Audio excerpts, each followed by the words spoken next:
Hello and welcome to part 25 of my Hogwarts MOC series. Slightly crazy that I've already reached 25 of these videos, and I'm very nearly at 50 videos overall, so I'm going to hopefully do something special for that. Haven't quite decided what yet, but I will announce that shortly.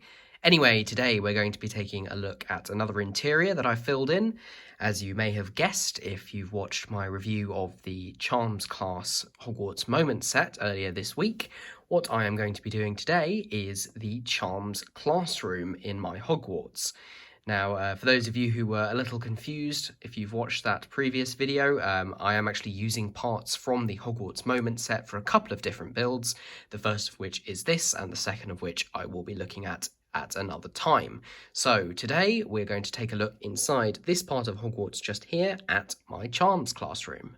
Just a quick reminder, this interior down here is the girls' bathroom where the troll corners Hermione, and up above it, quite coincidentally considering what the use of Wingardium Leviosa is in that scene, up here we have got the Charms classroom.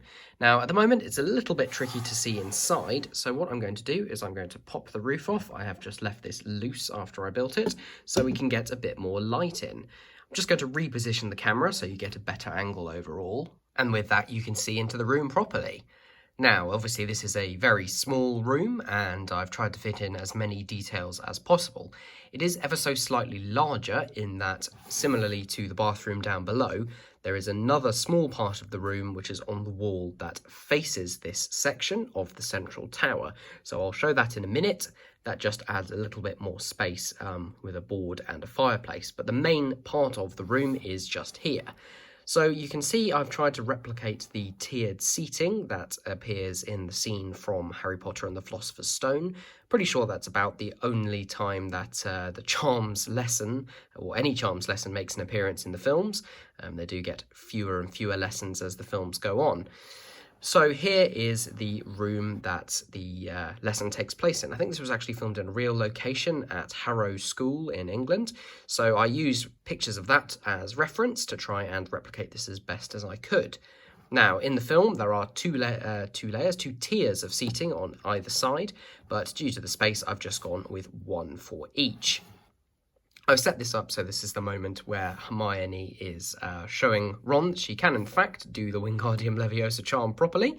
In order to make the feather float, I've used some of the DC Collectible minifigures stands. I think of them like that because that's the first series that they came out in. I've just used 4 of them so you can get that sort of angle there, and they're just held in with a normal jumper plate at the bottom. Had to do it like this so that there was enough room for Hermione's wand to be angled out there, pointing directly at the feather. You can sort of think of it as the flight path that the feather's taken, so it gets up in the air. Put Ron at the back there, just looking, well, that's actually his kind of scared face, if I can get him to focus on him properly, but I think it looks just as good for sort of distress that Hermione has done it properly. He and Harry have both got feathers on the table or the desk in front of them there, obviously not floating in the air. Opposite Hermione, we've got a different sort of success in that Seamus has managed to do something to his feather, but what he's managed to do is explode it. And I at first searched for a black version of that feather or plume piece, but that doesn't seem to exist. So I've gone for the other major use of it, which is as a piece of fire, and used one of those to show it on fire. The face print, incidentally, is from the Potions classroom Hogwarts Moment set, another one of those, and I just thought it was appropriate for the very instant after it's exploded. And then you've got Harry there reacting to the explosion, as he definitely does in the film. So those are the two sort of major focal points of the scene there. Obviously, I don't have much room for other students, and I've had to move things around. I'm pretty sure these two are meant to be on the same side as these two, but hey, space constraints mean that I've got to do it slightly differently, and that's absolutely fine. What I'll do now is I'll just remove the students and the flying feather so you can take a better look at the benches and also Professor Flitwick. Now the view's a little less cluttered, you can see how I've done the panelling along the backs of each set of benches. They're just 2x3 reddish-brown tiles stuck onto the wall using bricks with studs on their side just there. It's a shame there's a tiny little gap just along there. It's just the way that the Lego maths worked out. I did have a way of doing it slightly differently so that the tiles actually sat flush, but it only worked on this side and then didn't work on here because of where the grey roof slopes are. But that's absolutely fine. I think it's just a very tiny detail, and especially from higher angles you can't actually tell. Incidentally, because of the windows on this side, they are only fixed in with one single brick there. There's a double one in the middle there, so they're only a single stud per tile, but once you line them all up, as long as you don't move them about too much, they actually hold quite nicely. From the outside, those two lower windows are blocked, but that's a sort of necessary evil, and it does mean that the two sides match in that you can only see the windows with the curved tops. Professor Flitwick at the back is obviously the one from the Hogwarts Moment set. I've put his wand in his left hand rather, because that's how he's shown in the film. He's standing on my approximation of a very large book. Just pop this table out. So here is that book. It's just using one of those grill bricks with the horizontal grill bit facing outwards, and then a brick with studs on the side there. So this is sort of the cover of the book in dark red going around. And then on the side is my best approximation of a little hourglass, which seems to be standing next to him. No idea why he'd be using that in the lesson, but it's there in the film. I've just used a hollow stud, or an Apollo stud, sometimes people call it, and then one of those modified tiles with a bar, just not pushed all the way down, so you get that sort of thin neck of the hourglass. That's just got a 1x2 brick underneath in the middle there, and that just gets popped back down there, so it doesn't quite touch either of the benches on either side. I've then got a series of plates and tiles underneath there, just to simulate some books on the floor, because I think the classroom is quite cluttered. And that pretty much wraps it up for the main section of the Charms classroom. What I'll do now is I'll bring in the central tower so we can see how the other part of the classroom works in relation to this. I just thought I'd show this bit by itself first. On the left we've got a fireplace, which I will pop out to show you. It does come out in one piece. It's modelled quite closely on the one from the room at Harrow where the scene was shot. It's fairly simple though, just uses some of these modified bricks with the sort of scroll work, and then a brick with studs on the side there to attach this detail on the front. A couple of candle flames in there, and a grill tile at the front. That just sits there nicely, no chimney, but that's fine. And then on the right we've got a board. This is a sticker on a panel from the Hogwarts Moment set, and it's just on a hinge so that it stays at that nice angle in the corner. I'll just show you how I've done that a little bit more closely. Pop that off, get that to focus. So you can see there's a hinge here. It's one of those plate ones because they don't tend to move about too much. And then to fill in the gap here, I've got one of these quarter round tiles, which I was pleasantly surprised to see fits perfectly with that hinge there. And once I've popped the board back on, you'd be hard pressed to tell that there was anything there at all. And that just sits on some bricks and plates and hinges there and looks great. Now we can bring in the other half of the room again, and you can see how the two go together. So I'll just try and get everything in frame. You can see the bathroom down below is done in a similar way.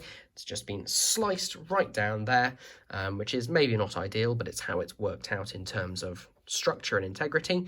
And it means we can pop these two bits together like that. And while I've got the roof off, I think it would be interesting to just peer down into the room so we can see it in its entirety. Obviously a lot smaller than the real room, but I think it looks really nice, and I think it's a nice little approximation of the Charms classroom. Let's just try one other angle looking through that door just down there. And there we go, that's a nice view. Again, it's only really possible with the roof off, because if I put it back on, just trying to do that here without knocking the camera, it pretty much shuts all the light out and you can't see anything. But it's a nice view to have for now. I haven't decided what I'm going to do out here, but I'm sure I will fill the space in time. That wraps up everything I wanted to show you in the Charms classroom.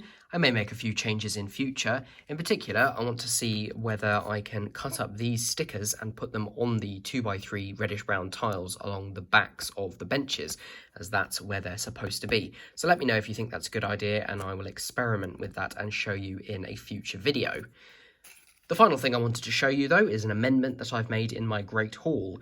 I was looking around on Bricklink as I was buying pieces for that build and another future one, and I thought I would grab a few pieces extra and make something else here. Now, one of the well-known scenes in Harry Potter is the Per Totum Locomotor scene from Professor McGonagall, where she brings all the statues in Hogwarts to life. In the book, it's the suits of armour, but they were basically absent in the films. So the statues in the entrance hall, and for a while I've been wanting to include something like that. Now, obviously, my entrance hall is part of my Great Hall, so where else to put them but in here? Now, I am at a bit of a disadvantage in that I'm lacking space, but then I thought, why not try and use some micro figures? Now, these are not the very smallest little trophy figures, which I believe are also called nano figures, but these are the bigger ones, which actually have a stud on the head. And in fact, I will show you them right now. So here is what I have done. It's a fairly simple build overall. It just sticks out from the wall using the 1x3 arches, and then the whole thing is positioned centrally in this 4-wide wall using a 1x3 jumper plate at the top and a 1x3 plate at the bottom, which makes use of the hollow studs in that inverted slope there. So that basically means I have got a little, or rather a couple of little niches where I can have some statues. Now, they're far too small really to be any use apart from being very funny in the Battle of Hogwarts, but as with the rest of my Hogwarts being at a slightly strange scale, both on the inside and out, I thought it was a nice little addition, and it fills up a wall that was otherwise blank. I'll just see if I can get you a slightly better view. There we go, just flipping the camera around, and you can see that properly. So these are the unprinted micro figures in tan. Obviously, it would have been great to get ones with some sort of printing that looks like the knights that they are in the films, but those don't exist. So I'm pretty happy with what I've created here. I did originally try and have it so that these arches were inset into the wall, but obviously wanting 1x3 arches and having a 4-wide wall, things didn't quite work out. But I'm pretty happy with these little alcoves or niches that I have created. Other than that, the Great Hall remains the same, and I am pretty happy with it for the moment. Okay, that wraps things up entirely today. Thank you very much for watching. If you've enjoyed the video, then please leave a like down below. Always comment, and I will try my very best to reply to you. If you like the channel and want to see more from me, then please subscribe. And if you fancy sharing the video around, then that would be really great as well. I'll also leave an Amazon affiliate link to the last set that I reviewed in the description. So please, if you feel like buying it or anything else from amazon.co.uk, then I may earn a small amount of commission, which will help me to keep the channel going. Thank you very much, and I'll see you in the next one. Bye.